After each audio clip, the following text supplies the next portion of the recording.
Como é que foi a primeira vez que tiveste o sentimento de poder fazer rir alguém, propositadamente? Sei lá, o sentimento. Eu acho que isso, provavelmente, quando era miúdo, quando era puto, eu sempre gostei muito de comédia e sempre vi muita comédia, sempre via muitos filmes do Jerry Lewis, via muitas comédias que estavam na RTP1 e sempre fui também um bocado o palhaço da turma. Portanto, eu acho que deve ter sido aí nesse ambiente de escola que devo ter feito as primeiras piadas e perceber que isso me dava gozo e que os meus colegas também se divertiam com isso. Portanto, acho que deve ser mais ou menos nessa altura que toda a gente que gosta de comédia se começa também a descobrir. O que é que se sente? Boa pergunta. O que é que se sente quando se provoca o riso a alguém? Não sei, não dá para explicar. Porque o que é que será? Será uma espécie de adrenalina? Eu acho que promove a adrenalina também. Tu perceberes que aquilo que tu estás a dizer está a ter um efeito. Por exemplo, no espetáculo que nós fizemos hoje, apesar de ser algo mais institucional, não é um espetáculo de empresa, tu conseguires provocar um riso aí é quase a cena de missão cumprida. Estou a conseguir atingir esse objetivo. E acho que se torna mais engraçado ainda quando tu, ao fim, imagina um texto que já está rotinado e tu já sabes onde é que as pessoas se vão rir e então tu, quando estás a fazer a piada, eu já sei o momento em que as pessoas se vão rir. Isso também acaba por ser muito curioso.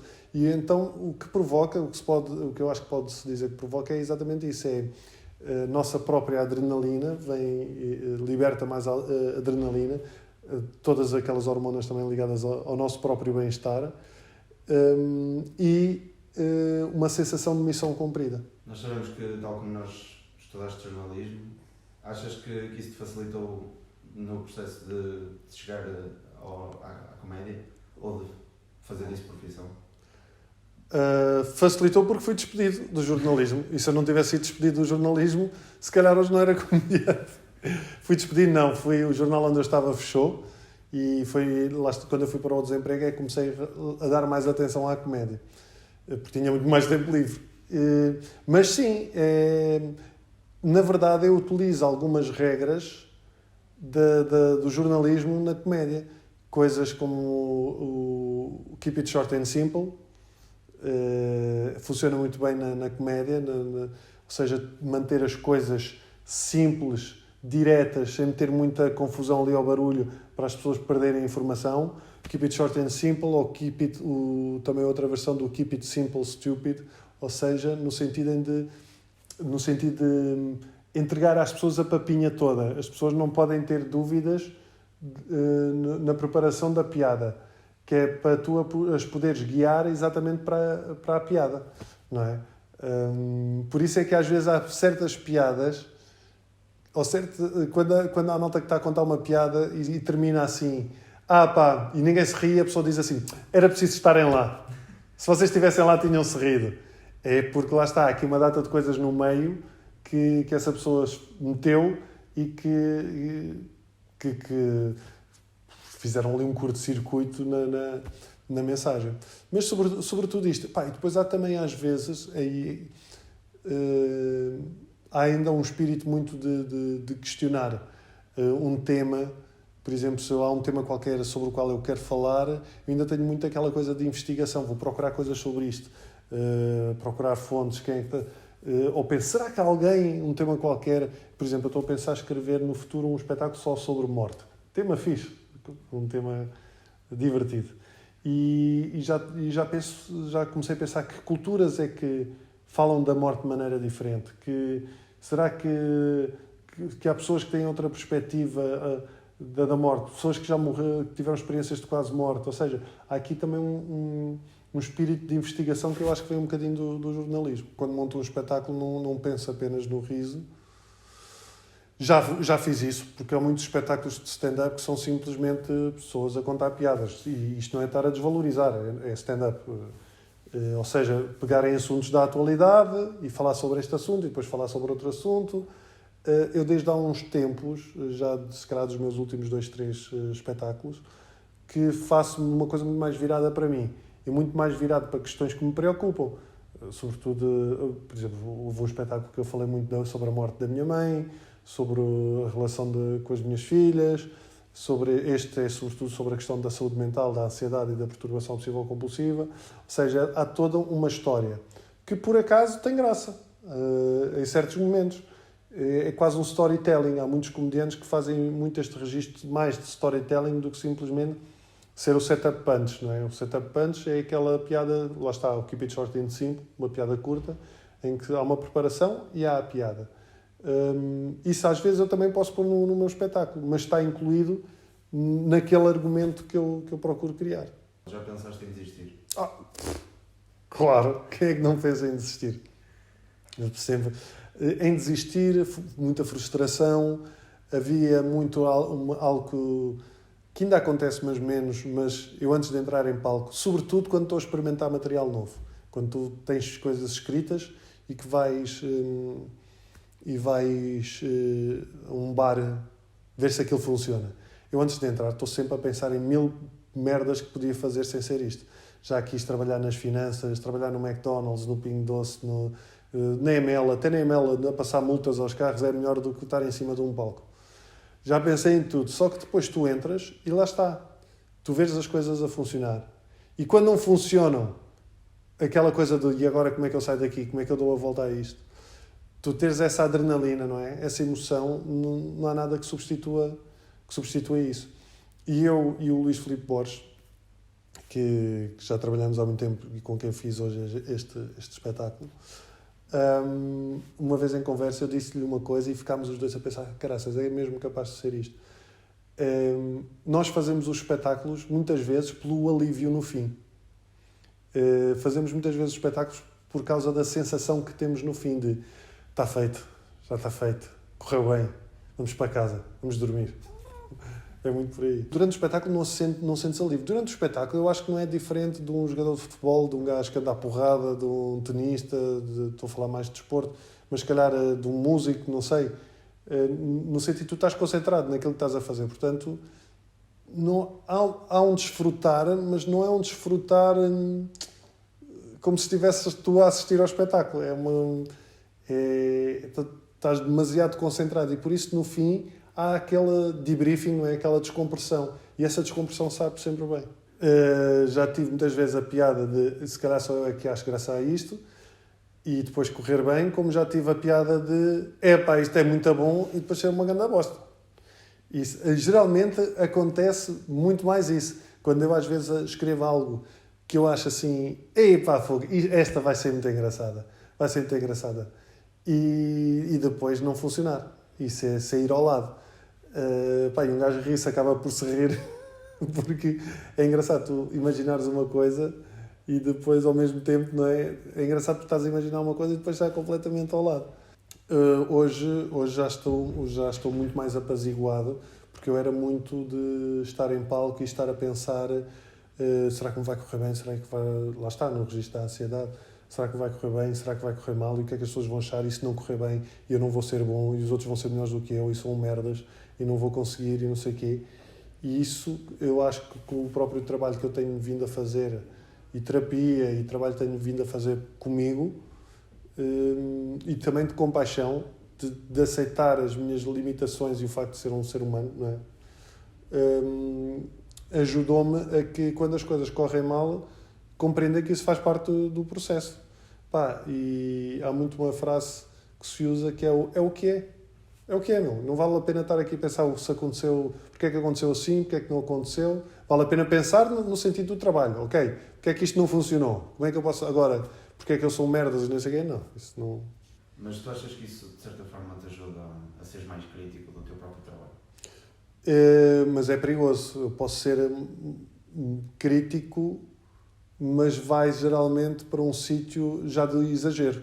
Porque uma pessoa que lida com a ansiedade ou com uma perturbação, eu acho que também muitas vezes não se relaciona muito bem com a sua própria autoestima. Portanto, tu vais sempre para um lugar depreciativo. E acontecia muitas vezes eu ir para um espetáculo e achar vai ser uma merda, isto vai correr mal. E o espetáculo até correr bem, e eu saio com a sensação de tenho que encontrar qualquer merda que justifique aquilo que eu estava a dizer antes, não é?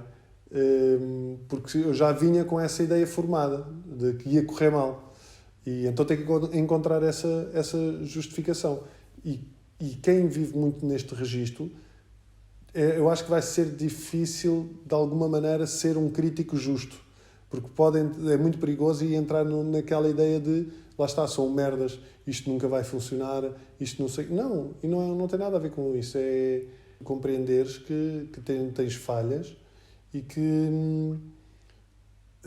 confiar também naquilo que os outros dizem. Se tu vais ter com alguém e perguntas se correu bem e essa pessoa diz que correu bem, vais ter com outra e a outra que diz que correu bem e a outra e toda a gente diz que correu bem, tu aceitares que, ok, se toda a gente me está a dizer isto, a minha avaliação se calhar é que não está a ser a mais correta neste momento.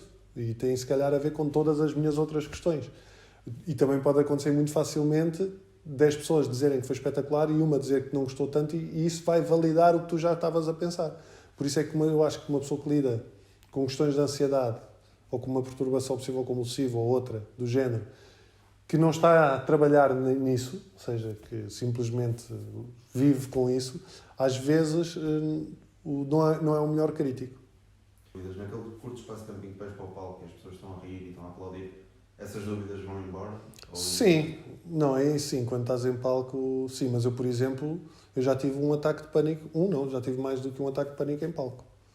No último espetáculo, já durante a pandemia, o último espetáculo que eu estava a fazer, não este agora, que eu abordava lá está as questões da ansiedade, já estava a abordar as questões da ansiedade, mas eu estava tão emocionalmente colado ao texto que dei por mim num espetáculo, de repente as minhas mãos começam a suar muito, suores frios, e o coração bum, bum, bum, bum, a bater muito, e aquela sensação eu vou morrer, eu quero me ir embora, não aguento estar aqui, eu quero sair.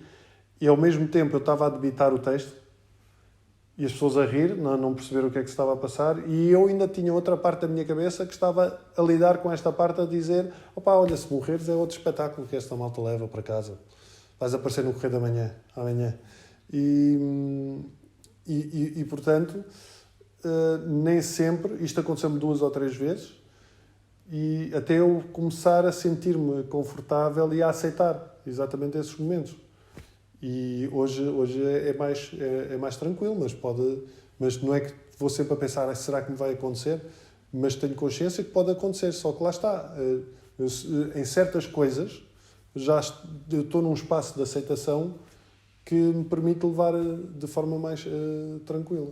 Isso acaba por ser uma terapia tanto para quem está lá como para quem está no microfone? Não é terapia. Terapia é ir ao psicólogo e ao psiquiatra, isso é que é terapia. Mas eu percebo, sim, é uma ajuda. Eu acho que é uma ajuda porque é o normalizar e é o partilhar. Eu abordo estes temas, primeiro porque quem faz stand-up aborda geralmente temas que se relacionam consigo. Por isso é que tu tens um comediante que tem um filho, ele começa a falar do filho, porque faz parte da vida dele. Que tem relações falhadas, ele fala das relações falhadas. Eu durante muito tempo na comédia, falei sobre as minhas filhas, porque são as minhas filhas, sou com elas que são a minha realidade. E isto é também a minha realidade, mas esta minha realidade é um bocadinho diferente, porque permite, acho eu, também uma identificação. E eu sei que quem está do outro lado, por muito estranha que seja a minha história, vai se identificar com ela, se calhar, em alguns aspectos. E ver-me a contar e a dizer parvoíces sobre isso, se calhar vai-lhe também tirar peso e perceber que se pode viver isto de outra maneira. Aliás, é por isso que eu faço. Nós somos todos malucos e falar disso ficamos menos malucos. Até digo de outra maneira. O livro, o podcast chama-se assim, mas o livro tem um título diferente, mas que se calhar faz mais sentido, que é que eu digo, somos todos estranhos até percebermos que isso é normal. Portanto, acaba por ser a mesma coisa. Somos todos malucos até percebermos que isso é normal.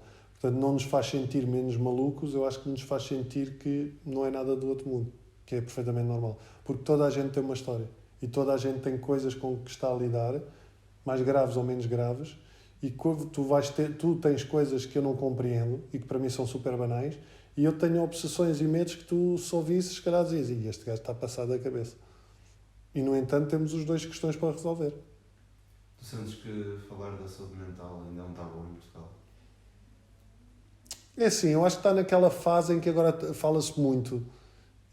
Mas é um tabu, sim, porque fala-se, mas as pessoas gostam de ouvir, mas são elas próprias que têm que começar a falar.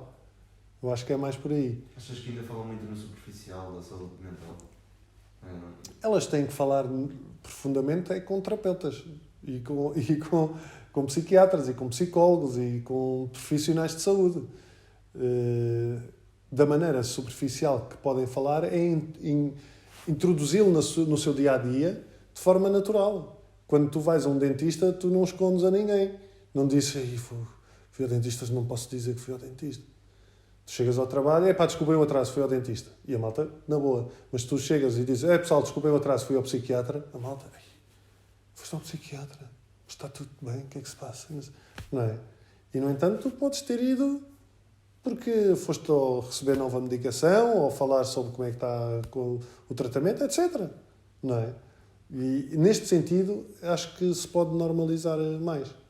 Sentes que no palco dá para esconder problemas de saúde mental ou usar uma máscara? É assim, quem lida com a saúde, com questões da ansiedade, sobretudo, ou perturbações da ansiedade, são pessoas muito boas a disfarçar. São pessoas que geralmente, atrás de um sorriso ou de uma brincadeira, podem estar a pensar noutra coisa que lhes está a colocá-las em pânico. E geralmente são pessoas muito criativas. E por serem criativas é que têm distúrbios relacionados com a ansiedade ou com uma perturbação obsessiva ou compulsiva. Porque a nossa cabeça vai para sítios quase impossíveis. E por serem quase impossíveis é que nos causam desconforto. Porque nós pensamos, se eu estou a pensar nesta merda, é porque isto pode acontecer. Se isto me causa este desconforto, se eu estou a pensar como posso matar alguém, e é porque isto se calhar pode mesmo acontecer. E na verdade pode ser só um pensamento obsessivo. E todos nós temos pensamentos obsessivos e maus durante a nossa vida toda. E é perfeitamente normal, porque são só pensamentos. Tu não és o teu pensamento, tu és muito mais do que isso. Os pensamentos só ganham força se tu lhes deres atenção. Porque senão eles passam e seguem e vem outro. E é assim.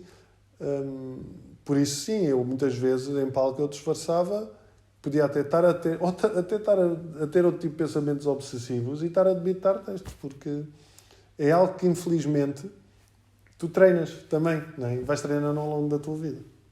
Já alguma vez fingiste animação dentro do palco? Felicidade? Estás feliz dentro do palco? Já uma vez fingiste? Porque é essa máscara que estavas a dizer? Sim, acho que sim. Acho que já aconteceu. Porque, olha, depois aí também entra a outra frase, o show must go on, não é? Tu tens que... Mas, por exemplo, eu já tive um ataque de pânico em palco e tive que parar o espetáculo. E exatamente também o espetáculo era sobre isso, era esse tal espetáculo. Eu estava-me a sentir mesmo mal, disse assim, malta, eu não me estou a sentir bem e está relacionado com isto, vou só pedir à produção para me trazerem um chocolatinho, para aumentar aqui o açúcar no sangue. E a malta, super tranquila, e o gajo foi buscar o chocolate, eu comi e sentei-me na cadeira e fui fazendo o espetáculo. E acabou por ser uma cena perfeitamente normal. E se calhar é um bocadinho isto que falta, estás a ver? Esta atitude de uma pessoa num trabalho, olha, não me estou a sentir bem, malta, preciso de 5 minutos lá fora. E as pessoas não têm que estar, mas o que é que foi? Mas precisas não sei do quê? Não, vá lá, foi apanhar ar, estava a precisar. O que é que me deixa mais feliz de tudo? A família, é óbvio. Estava aqui a pensar uma coisa menos clichê, mas é a família. O que me deixa muitas vezes frustrado é voltar a sítios que não queria. No sentido, lá está, de obsessões, de medos. Mas hoje em dia também lido com isso de maneira diferente. Graças ao quê? À compaixão. Porque muitas vezes tu cais às vezes nos mesmos erros e eu entrava muito naquele registro, porque é que eu estou outra vez aqui, eu nunca vou melhorar, eu não sou um merdas, eu não vou conseguir sair daqui, eu não presto. E hoje em dia, mal entra esta voz, a primeira coisa que eu digo é, calma, se tu estás aqui, se tu estás a passar por isto, é porque essa questão não está bem resolvida. Isto não é uma questão, isto não tem nada a ver com o esoterismo, energia, não. É psicologia, é ciência. Se tu estás a enfrentar uma situação e estás a passar por ela outra vez, ou já passaste N vezes, e continuas a ter o mesmo tipo de atitude, a situação não vai mudar. A única coisa que pode mudar é a tua atitude. Então, vamos encarar isso como uma oportunidade. A felicidade é o caminho. Esse é que é o problema. A felicidade é o caminho, não é um objetivo. Porque se tu estás à procura da felicidade enquanto objetivo, estás a perder tudo aquilo que estás a ver e a ouvir e a fazer até lá.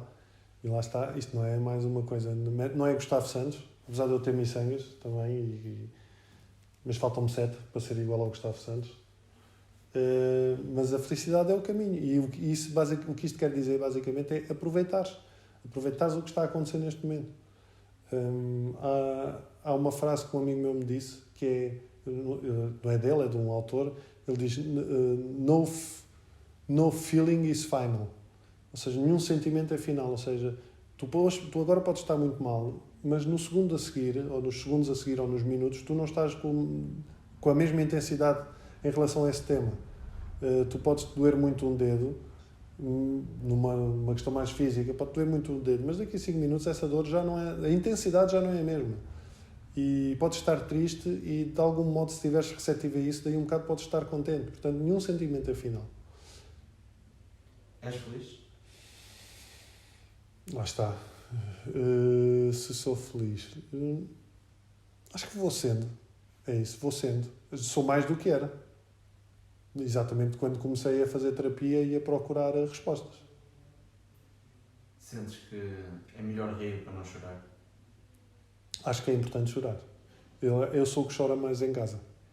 Tenho 4 mulheres, e aqui isto podia um gajo ir para aquela história do sexismo, mas naturalmente, socialmente, culturalmente as mulheres são mais emotivas, mas lá em casa eu sou o mais emotivo. Eu choro por tudo e por nada. Às vezes até as miúdas dizem: "Ei, ó pai, já chega, para de chorar."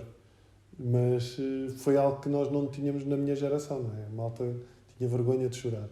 E eu acho que faz parte de chorar, faz parte de rir, faz parte de estar irritado, faz parte de estar contente, faz parte de tudo.